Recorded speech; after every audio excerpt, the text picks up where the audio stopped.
Assalamualaikum warahmatullahi wabarakatuh. Kali ini kita akan mendengarkan kisah inspiratif dari seorang mu'alaf yang hafal Al-Quran. Kisah ini benar-benar mengharukan. Sebuah kisah seorang yang benar-benar diberkahi oleh Allah Subhanahu wa Ta'ala. Allah memberinya hidayah, menjadikannya sebagai seorang penghafal Al-Quran, lagi berilmu. Sosok dalam kisah ini bernama Yulio Muslim da Costa.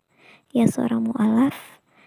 Ia terlahir di Dusun Baruwali, Lautem, Timur Timur tahun 1977 dengan nama aslinya Yulio da Costa Frestas.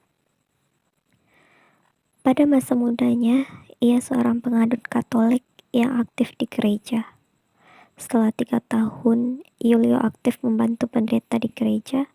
Ia mengaku sering mendengar bisikan teman-temannya yang ragu akan kebenaran agamanya. Terlebih lagi dari kerabatnya yang banyak memeluk Islam. Hatinya pun mulai gundah. Ia mulai melirik agama Islam. Acara siraman rohani Islam di televisi nasional mulai mencuri perhatiannya. Keinginannya untuk memeluk Islam mendapat tantangan keluarga utamanya. Ia lalu pergi ke kota Dili bersama seorang ustadz bernama Ustadz Zakaria.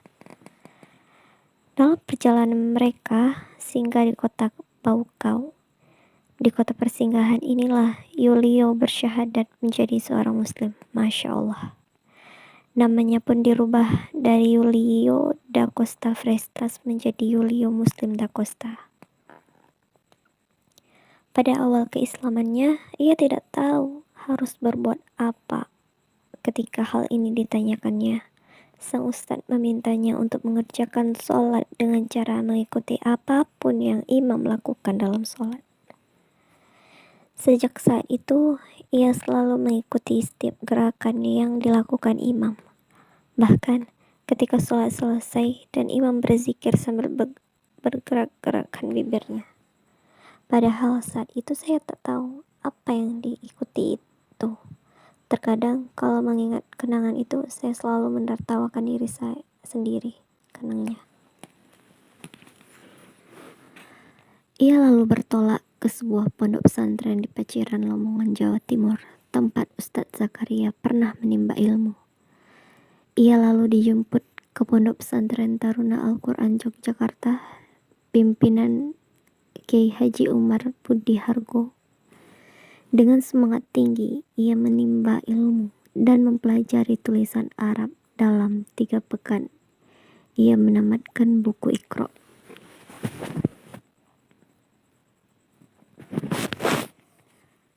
Setelah itu, ia mulai menghafal surat-surat pendek. Ketekunannya pun berbuah manis. Di pesantren ini, ia akhirnya bisa menghafal 9 juz. Melihat semangatnya yang begitu tinggi, Kiai Haji Umar Budihargo mengirimnya ke salah satu ma'had tahfiz selama 6 bulan.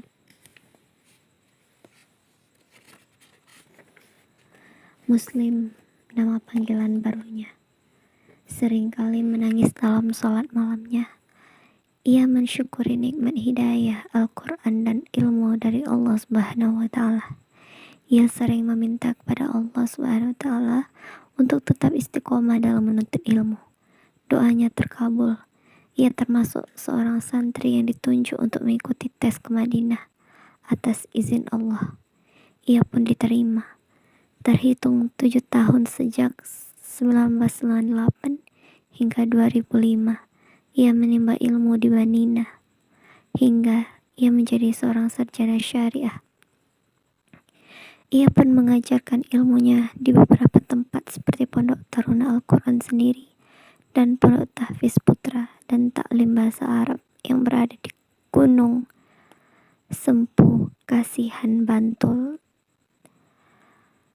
Ustadz Megi Gusman yang kisahnya juga bisa kita ambil, yaitu dia seorang yang pernah bertemu beliau di Pondok Taruna Al-Quran Yogyakarta.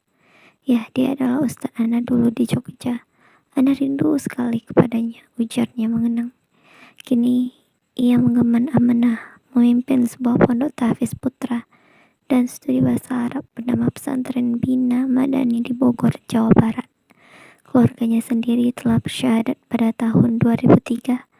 Selain kemuliaan hidayah, Al-Quran dan ilmu, Allah Subhanahu wa Ta'ala juga memberikannya karunia 3 orang putra bernama Yasir Muslim da Costa, Ayub Muslim da Costa, dan Saad Muslim da Costa.